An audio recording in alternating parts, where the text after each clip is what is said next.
دا ګوره د مسجد دا د شعائر الله څخه دی، یعنی د دې احترام پر مسلمانانو باندې فرض دی.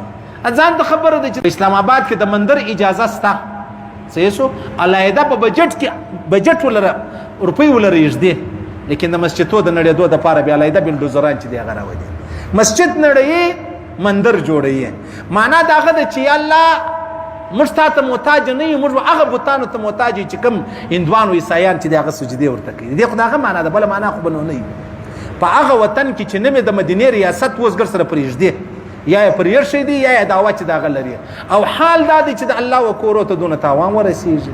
حال دا دی د الله و کور دا چې اوس په هغه په دغه کې په هندوستان کې بابري مسجد ته نړوي، خو دلته دا څونه هندوان موږ مړه کړل، څونه وروره دا عیسایان موږ وژل چې دا تیز موږ د مسجدانو سره بد کوي. اشنو چې دې کوي هغه بیا څنګه کیسه ده؟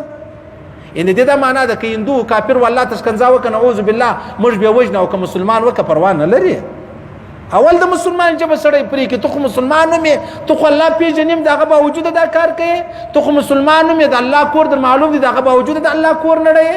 صحیح سلو، اول د مسلمان ژبه سړی ور پرې کې. نو خو چونکې ما درته ویل منافقت دی، هر قدم د منافقت دی، هر انداز و گفتگو و گفتار و دا زموږ د منافقت دی. په ظاهره خو نه ټول مسلمانان صحیح سو.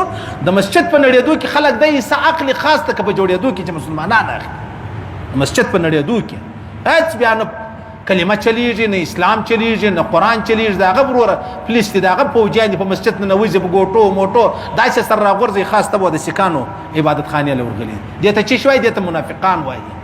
د تخپل آیین د خپل قانون تر الله ډیر نږدې دی، د تخپل آیین او قانون تر الله ډیر نږدې دی. او موږ ته داسې قانون داسې آیین تر د مرداري مچاج لا بې پر ګول. صحیح سولو چې الله او رسول او دین او اسلام ته په کم نظر ګوري، زموږ بیا دغه فکر دی، زموږ فکر دغه دی. صحیح سولو.